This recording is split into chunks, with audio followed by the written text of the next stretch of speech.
Ibrahim FSc biology part 2 chapter number 19 growth and development हम कर रहे हैं। आज हमने इसका जो टॉपिक स्टार्ट करना है that is the regeneration. Regeneration क्या होता है असल में? Ability to regain and recover the lost injured part of the body. कि हमारी बॉडी के वो सेल्स जो कि इंजर हो चुके हैं या लॉस्ट हो गए हैं, दोबारा से उनके बनने के प्रोसेस को बोलते हैं रीजनरेशन। हमारी बॉडी में रीजनरेशन का प्रोसेस कहाँ पे होता है? यानी कि हमारा अगर हाथ, कोई बाजू या कोई फिंगर जो है अगर कट जाए तो दोबारा से नहीं बनती, लेकिन हमारे सेल्स और टिश्यूज में होता है। जैसा कि हम कहते हैं अगर कोई चोट लगती है वहाँ पे हीलिंग हो जाती है, दोबारा से न्यू सेल्स जो है वो रीअरेंज हो जाते हैं वहाँ पे। हमारे नाखूनों का बढ़ना, बाल कटवाते हैं नए बाल जो आपके आ जाते हैं, इसी तरह नाखून आ जाते हैं। तो ये प्रोसेस जो है वो रीजनरेशन होता है। हमारी बॉडी का एक ऐसा ऑर्गन भी है जो कि रीजनरेट कर सकता है, और वो ऑर्गन जो है वो हमारा लीवर है। लीवर अगर हाफ रिमूव भी कर दिया जाए, जिस तरह हेपेटाइटिस की वजह से जो है लीवर ट्रांसप्लांट करवाना पड़ता है, तो हेल्दी पर्सन का लीवर जो है ट्रांसप्लांट करते हैं तो हाफ लीवर जो है वो हेल्दी पर्सन का लीवर जो है वो ट्रांसप्लांट किया जाता है। इस तरह दोनों में जो है वो फुल लीवर की डेवलपमेंट हो जाती है। तो हमारी बॉडी का एक ये ऑर्गन जो है वो री जनरेट हो जाता है। बहुत से एनिमल्स में भी ये एबिलिटी मौजूद है। स्पॉन्जेस जो हैं वे सिंपल किस्म की इनकी लेवल ऑफ ऑर्गेनाइजेशन या लिविंग ऑर्गेनाइजेशन सबसे सिंपल होता है। इनमें ग्रेट पावर होती है रीजनरेशन की। ये इनमें क्या होता है, ना सिर्फ इनका जो इंजर्ड पार्ट होता है वो रीजनरेट हो जाता है, बल्कि कोई भी पीस जो है इनकी बॉडी का वो कंप्लीट स्पॉन्ज में कन्वर्ट हो सकता है। यानी कि अगर इनको हम छोटे छोटे पार्ट में डिवाइड कर दें तो उनकी बॉडी का कोई भी पार्ट जो है वो कंप्लीट स्पॉन्ज जो है वो बना देगा। लेकिन ये प्रोसेस जो है वो बहुत ही स्लो होता है, जिसको महीने और साल लग जाते हैं इसकी कंप्लीट डेवलपमेंट में। इसी तरह लॉबस्टर जो है उसमें अगर उसका कोई पिंसर क्ला यानी कि उसका कोई बाजू अगर कट जाए तो ये जो केकड़ा होता है तो उसमें वो रीजनरेट हो जाता है। इसी तरह स्टारफिश को अगर हम ब्रेक ऑफ कर दें बहुत से पोर्शन में और उनके उसके आर्म्स को बहुत से पीसीज में डिवाइड कर दें, ये यानी यहाँ तक कि उसकी सेंट्रल डिस्क में से जितने भी आर्म है उसके रिमूव कर दें। सेंट्रल डिस्क में ऑलमोस्ट ऑल केसेस में यही देखा गया है कि उसमें कंप्लीट डिवेल्प हो जाती है, यानी कि दोबारा से रीजनरेट हो जाती है। इसी तरह अगर अर्थवर्म का हेड रिमूव कर दिया जाए तो उसका हेड जो है दोबारा से रीजनरेट कर जाता है। इसी तरह सेलिमेंडर में और में वेरियस स्टेजेस तक ये देखा गया है कि अगर उसका कोई लिम्ब यानी कि उसके हाथ बाजू कट जाए तो दोबारा से रीजनरेट हो जाते हैं, और थ्रू आउट द लाइफ जितनी बार भी कटते हैं दोबारा से वो रीजनरेट हो जाते हैं।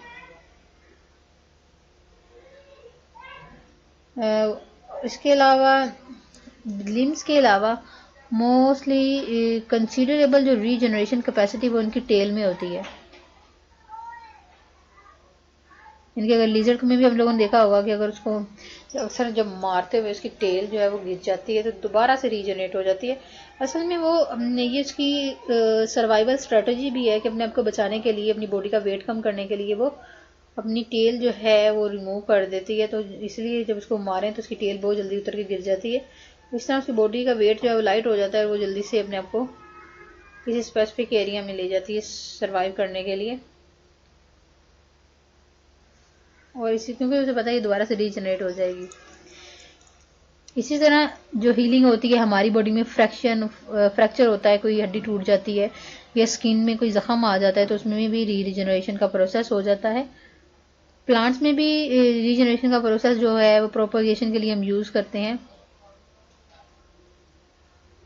प्लांट में जितने भी पार्ट्स हैं, इवन कि उनके स्मॉल कोई फ्रेगमेंट ले लें, कोई पार्ट भी ले लें, स्मॉल पीस ले लें उसकी स्टेम का, लीफ का, या उसके सिंगल कोई टिश्यू ले लें, तो उसे हम फुल प्लांट की डेवलपमेंट कर सकते हैं।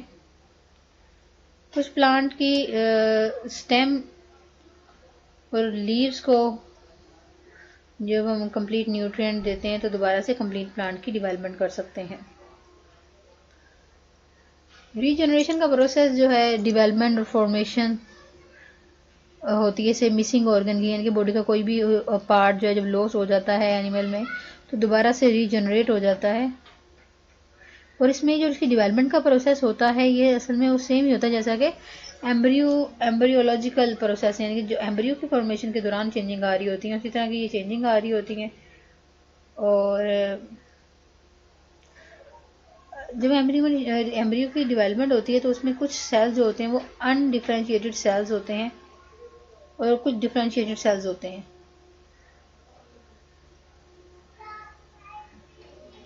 और ये जो सेल्स होते हैं ये इनकी बॉडी में प्रेजेंट होते हैं, जिस तरह फ्लैटवर्म और प्लेनेरिया है, इनमें अनस्पेशलाइज्ड सेल्स होते हैं। ये सेल्स जो होते हैं अनस्पेशलाइज्ड सेल्स, ये असल में इनकी बॉडी में स्टोर होते हैं। इनको हम स्पेसिफिक नेम देते हैं नियोब्लास्ट का। नियोब्लास्ट जो कि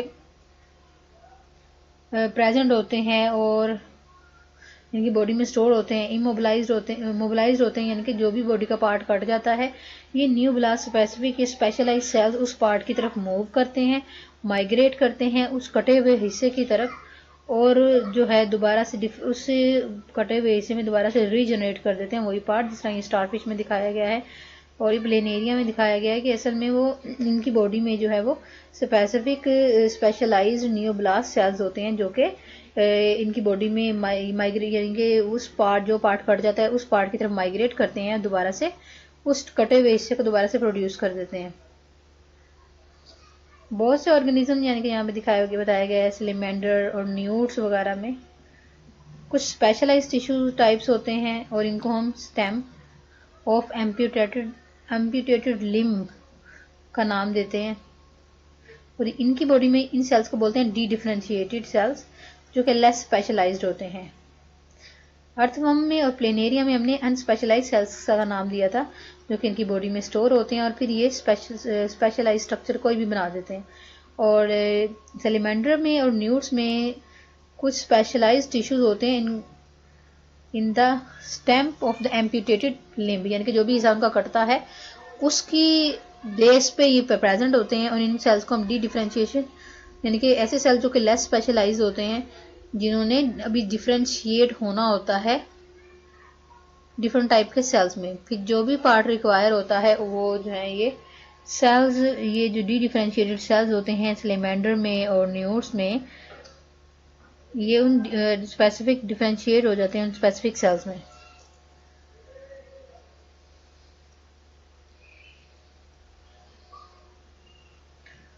उसके बाद आ जाते हैं एबनॉर्मलिटीज। बाज़ का अनफेवरेबल कंडीशंस में बॉडी में जो है एबनॉर्मल डेवलपमेंट शुरू हो जाती है और एबनॉर्मल डेवलपमेंट के प्रोसेस की स्टडी को बोलते हैं टेट्राटोलॉजी, जिसमें हम बॉडी में जो एबनॉर्मल डेवलपमेंट होती है जो कि नॉर्मल प्रोसेस जो डेवलपमेंट का होता है उसके साथ इंटरफेयर करती है और एबनॉर्मलिटीज काज करती है, इसकी स्टडी को बोलते हैं टेट्राटोलॉजी।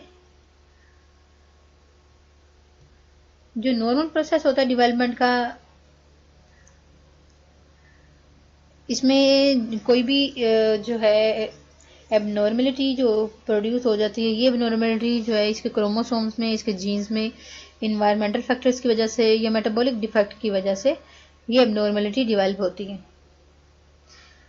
तो सबसे पहले देखते हैं कि एबनॉर्मलिटी इनहेरिट कैसे होती है। एबनॉर्मलिटीज जो है वो पेरेंट्स से जब इन्हें कोई भी डिफेक्टिव जीन मिलता है तो फिर ये एबनॉर्मलिटी डेवलप होती है। ये डिफेक्टिव जीन जो है उसके सेक्स क्रोमोसोम पे प्रेजेंट हो सकता है, जिस तरह हीमोफीलिया में, ये हीमोफीलिया जो डिजीज़ है सिर्फ और सिर्फ मेल इसे सफ़र करते हैं, यानी कि मेल में ही डिजीज़ होती है। हीमोफीलिया में होता क्या है कि जब ब्लड फेल हो जाता है कि उसमें क्लोटिंग नहीं होती, इसलिए कोई चोट कोई जख्म वगैरह आने से बॉडी से ब्लड जो है वो रिलीज होता रहता है और उससे बंदे की डेथ हो जाती है। और ये जो है ये डिफेक्टिव क्रोमोसोम जो कि पेरेंट से मिलता है उससे ये डिजीज़ डेवलप होती है। इसके अलावा ये दोबारा जो है अगेन डिपेंड करती है कि ये जीन डोमिनेटिंग है या रिसेसिव है, होमोजाइगस कंडीशन में या हेट्रोजाइगस कंडीशन में। ये डिटेल में हम क्रोमोसोम्स की जब स्टडी करेंगे तो पता चलेगा हमें। होमोजाइगस कंडीशन होती है कि जब दोनों क्रोमोसोम यानी कि फादर से भी और मदर से भी उसे जो है वो एक जैसे मिले हों। और हेट्रोजाइगस है कि डिफरेंट हो क्रोमोसोम जो है वो मिले हों। और डोमिनेंट और रिसेसिव है, अगर वो डोमिनेंट करेक्टर होगा तो शो हो जाएगा, अगर रिसेसिव होगा तो उसमें वो डिजीज़ जो है वो छुपी रहेगी, वो नेक्स्ट जनरेशन में रिसेसिव फॉर्म में अगर डिजीज़ शो होती है तो फिर वो डिजीज़ जो है वो उस बंदे में शो होगी।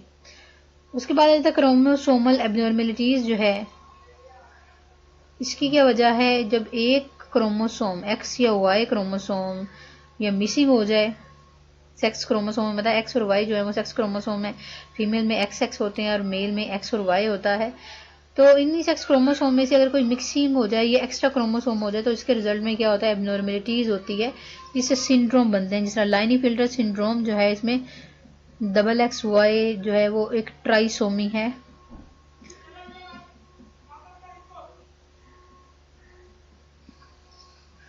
जो कि टर्नर सिंड्रोम में एक्स और नॉट यानी कि एक एक्स मौजूद होता है और एक लाइनी फिल्टर में एक एक्स्ट्रा क्रोमोसोम हो जाता है, जिस तरह वाई यहाँ पे एक एक्स्ट्रा क्रोमोसोम है, और टर्नर सिंड्रोम में जो है एक क्रोमोसोम मिसिंग होता है। एक और कंडीशन जिसे हम कहते हैं एक्स और XY, इसमें जो है वो मेल करेक्टर्स ज़्यादा होते हैं और मेंटली डिफेक्ट होता है, बंदा एग्रेसिव होता है, उसकी हाइट जो है वो ज़्यादा होती है, और ये असल में डिफॉर्मेलिटीज़ या हम कहते हैं एबनॉर्मेलिटीज़ जो हैं, ये असल में जब गैमेट की फॉर्मेशन होती है तो गैमेट की फॉर्मेशन के दौरान जब मियोसिस का प्रोसेस होता है तो इक्वली गैमेट्स डिवाइड नहीं करते, फिर वही गैमेट जब आगे जाइगोट बनाते हैं तो फिर ये डिजीज़ जो है वो शो होती। इसके अलावा आ जाता है इन्वायरमेंटल फैक्टर्स। इन्वायरमेंटल फैक्टर में ये एबनॉर्मेलिटीज़ जो हैं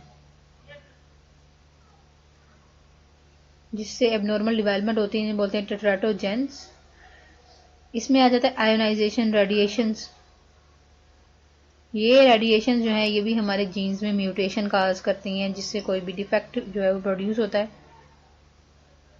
क्योंकि मोस्टली ये इफेक्ट करती हैं ओवम की डेवलपमेंट को, सुपरमेटोजोआ यानी स्पर्म्स की डेवलपमेंट को, उसमें डैमेज काज करती हैं, ये चेंजिंग काज करती हैं उसके जीन्स में। इसके अलावा न्यूट्रिशनल डेफिशिएंसीज, जिस तरह वाइटामिन्स की या कुछ एलिमेंट्स की एब्सेंस की वजह से, या टॉक्सिक मटेरियल या ड्रग्स के इफेक्ट की वजह से, यानी कि मदर जो है वो ड्रग्स का यूज़ अगर कर लें या कोई गलत मेडिसिन भी इसका इफेक्ट हो सकता है। तो इसका जो इफेक्ट होता है ये फीटस पे होता है, जो डिवेलपिंग बेबी होता है उसे फीटस बोलते हैं। अगर ये डेफिशिएंसी ज़्यादा हाई हो जाए तो फीटस की डेथ भी हो सकती है। इसके अलावा मेटाबॉलिक डिफेक्ट आ जाते हैं, जिससे स्ट्रक्चरल डेविएशन आती है, यानी कि नॉर्मल प्रोसेस से पूरा वो स्ट्रक्चर की डेवलपमेंट नहीं होती, स्ट्रक्चर जो है वो डेविएट कर जाता है ऑर्गन फॉर्मेशन के दौरान। ऑर्गन के प्रोसेस को बोलते हैं ऑर्गेनोजेनेसिस, जिसमें हमारे बॉडी के ऑर्गन्स बनते हैं। अब ऑर्गेनोजेनेसिस में बाज़ वक़्त क्या होता है, कोई ऑर्गन मिस हो जाता है या रिपीट हो जाता है, जिसके रिजल्ट में एबनॉर्मल ऑर्गन्स की डेवलपमेंट होती है बॉडी पार्ट्स की, और इसमें इंडिविजुअल की जो बर्थ होती है वो माल फॉर्म्ड होता है, यानी कि वो प्रॉपर उसकी बॉडी में फंक्शनिंग नहीं होती। जिस तरह की एग्जांपल दी हुई है माइक्रोसेफले, जिसमें सर छोटा होता है बच्चे का, वो मेंटली वो रिटार्ड होता है, स्मॉल स्कल होता है। इसके अलावा क्लेफ्ट पैलेट होता है, जिसमें उसका पैलेटिन प्रोसेस नहीं होता, उसका तालू जो है वो अंदर से वो जो प्लेट जो है वो आपस में नहीं फ्यूज़ करती और वो अंदर से खाली स्पेस रह जाती है, इसलिए बच्चे जो हैं जब भी कोई चीज़ खाते पीते हैं लेट के तो उसके वो सांस वाली ट्यूब में चली जाती है। इसमें अपर लिप जो फोल्डेड होता है और इंडिविजुअल का जो हेयर लिप की फॉर्म में वो नज़र आता है। ये हमने कंडीशन पढ़ी हुई है पहले भी। इसके अलावा ये कंडीशन आ जाती है कि जो फिंगर और हाथ की और पाँव की फिंगर जो है वो जिस तरह एक्स्ट्रा एक फिंगर होती है, तो ये भी एबनॉर्मल डेवलपमेंट में ही आ जाता है। ये आप लोगों का चैप्टर अब कंप्लीट हो गया है।